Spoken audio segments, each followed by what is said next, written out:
Selamat sore, kembali lagi bersama saya. Nama Yasinta Primafiliastia dengan NIM 18030300160, kelas Sosiologi D, mahasiswa semester 6, program studi Sosiologi, Fakultas Ilmu Sosial dan Ilmu Politik, Universitas Nusa Cendana Kupang. Tugas metode penelitian sosial kualitatif. Di video ini, saya akan menjelaskan mengenai politik senjata nuklir. Senjata nuklir adalah senjata yang mendapat tenaga dari reaksi nuklir dan mempunyai daya pemusnah yang dahsyat. Sebuah bom nuklir mampu musnahkan sebuah kota. Senjata nuklir telah digunakan hanya 2 kali dalam pertempuran semasa Perang Dunia II oleh Amerika Serikat terhadap kota Jepang Nagasaki. Meskipun telah berlalu lebih dari 7 dekade sejak penggunaan pertama dan satu-satunya dalam perang, senjata nuklir tetap menjadi pusat keamanan internasional di zaman modern dunia seperti sebelumnya. Ledakan hanya salah satu dari perkiraan 13.355 hulu ledak yang ada saat ini per Oktober 2020 akan menyebabkan kehancuran yang tak terbayangkan kota besar manapun, dan bahkan pertukaran nuklir yang sangat terbatas pun dapat membahayakan pemusnahan seluruh masyarakat. Beberapa ilmuwan menyarankan penggunaan senjata nuklir dapat menyebabkan musim dingin nuklir, di mana dunia mungkin menderita tahun suhu beku karena kejatuhan radioaktif yang dilepaskan ke atmosfer, dan di mana semua bentuk kehidupan akan berjuang untuk bertahan hidup. Ilmuwan lainnya menunjukkan bahwa perang nuklir dapat menyebabkan masyarakat manusia kembali ke zaman batu atau bahkan mengakhiri umat manusia sepenuhnya. Sedangkan ancaman perang nuklir niscaya telah surut sejak tergelap hari-hari perang dingin pada tahun 1945 sampai 1991. Potensi bencana penggunaan nuklir baik sengaja atau tidak sengaja tetap ada. Faktanya, dunia nuklir kita di awal tahun 2020-an bisa dibilang sama berbahayanya dengan titik manapun untuk satu generasi. Ini sangat penting mengingat fakta paling banyak senjata nuklir modern secara signifikan lebih kuat, akurat, dan canggih dibandingkan dengan 2 yang digunakan untuk melawan Jepang pada Agustus tahun 1945, dan karena sejumlah besar dapat diluncurkan hanya dengan pemberitahuan beberapa menit. Meskipun kemajuan dalam keselamatan nuklir dan tindakan pencegahan keamanan, pertumbuhan nuklir tabu, dan berbagai mekanisme kontrol senjata, termasuk perjanjian larangan nuklir, penting untuk dicatat bahwa tidak ada pertahanan yang dapat diandalkan untuk melawan serangan nuklir. Yang pertama, tahun 1945. Sejak tahun 1945, 8 negara telah secara terbuka memperoleh dan mempertahankan nuklir kemampuan senjata, di antaranya Amerika Serikat, Uni Soviet atau Rusia, Inggris, Prancis, Cina, India, Pakistan, dan Korea Utara, serta Israel secara luas diyakini memiliki senjata nuklir.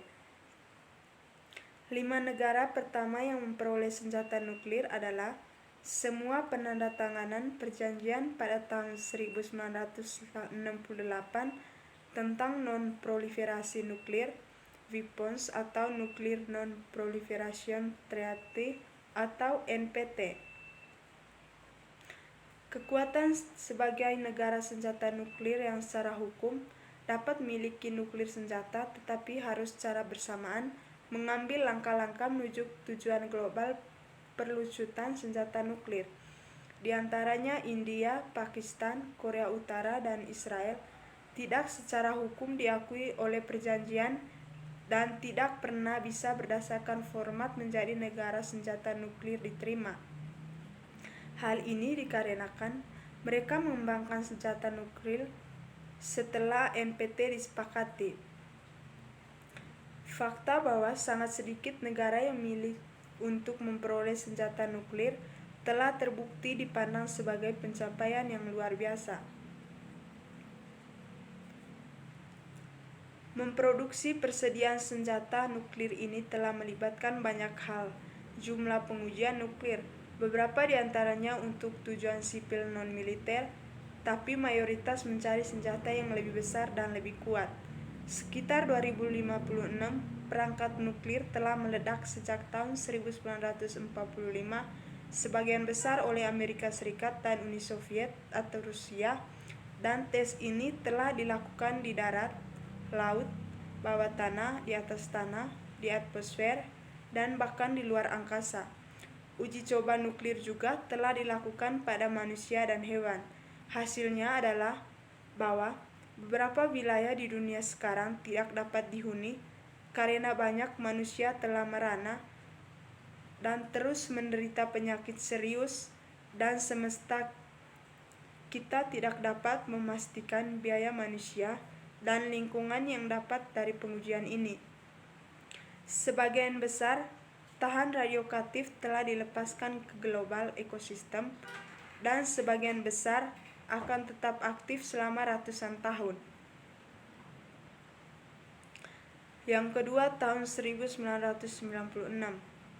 Sejak tahun 1996, Perjanjian Larangan Tes Komprehensif telah berusaha untuk melarang semua pengujian nuklir. Selain 9 negara bagian yang memiliki senjata nuklir sipil pembangkit listrik dioperasikan di 31 negara di seluruh dunia yang dikarenakan keterkaitan dalam persyaratan teknologi dan proses yang terlibat memberikan banyak dari negara-negara ini. Kemampuan senjata nuklir hipotesis mereka memutuskan untuk menempuh jalan menuju persenjataan. Hak negara untuk mengembangkan tenaga nuklir sipil merupakan bagian sentral dari perjanjian non-proliferasi dan bisa menjadi semakin penting untuk kebutuhan energi domestik di masa depan. Beberapa saat akses ke bahan bakar fosil menjadi lebih sulit dan penggunaannya menjadi lebih bermasalah secara politik.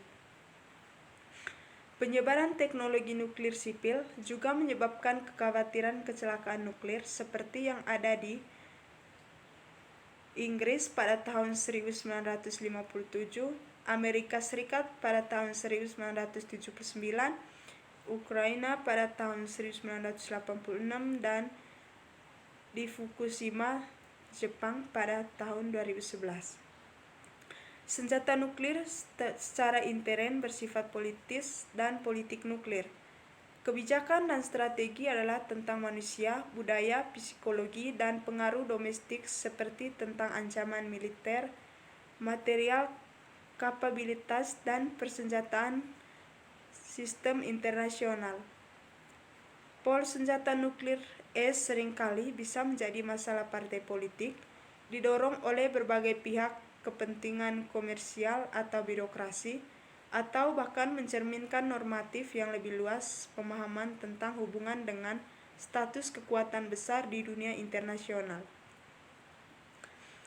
Teori revolusi nuklir dan keyakinan bahwa senjata nuklir peperangan yang berubah secara fundamental dan politik internasional sangat berarti negara atau setidaknya mayoritas masyarakat umum, dan memandang senjata nuklir sebagai deterrent atau melalui kondisi mutually assured destruction atau MAD, dan sesuatu yang seharusnya hanya digunakan untuk mencegah tindakan agresif negara lain dan bukan sebagai senjata perang.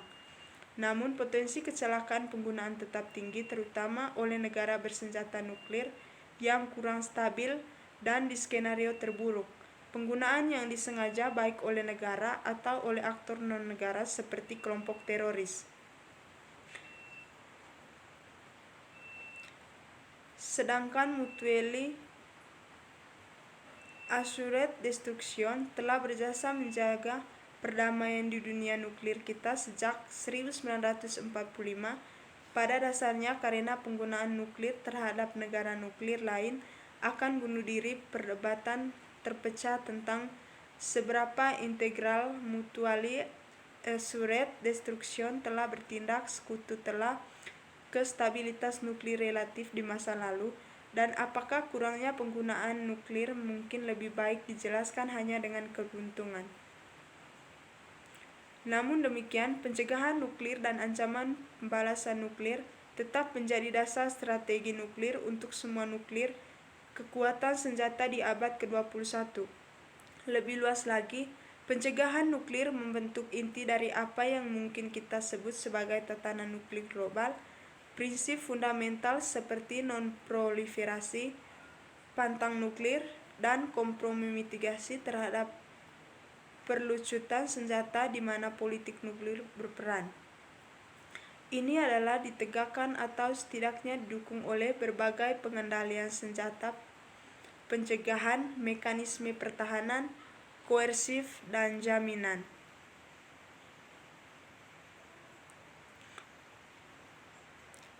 Sekian dan terima kasih.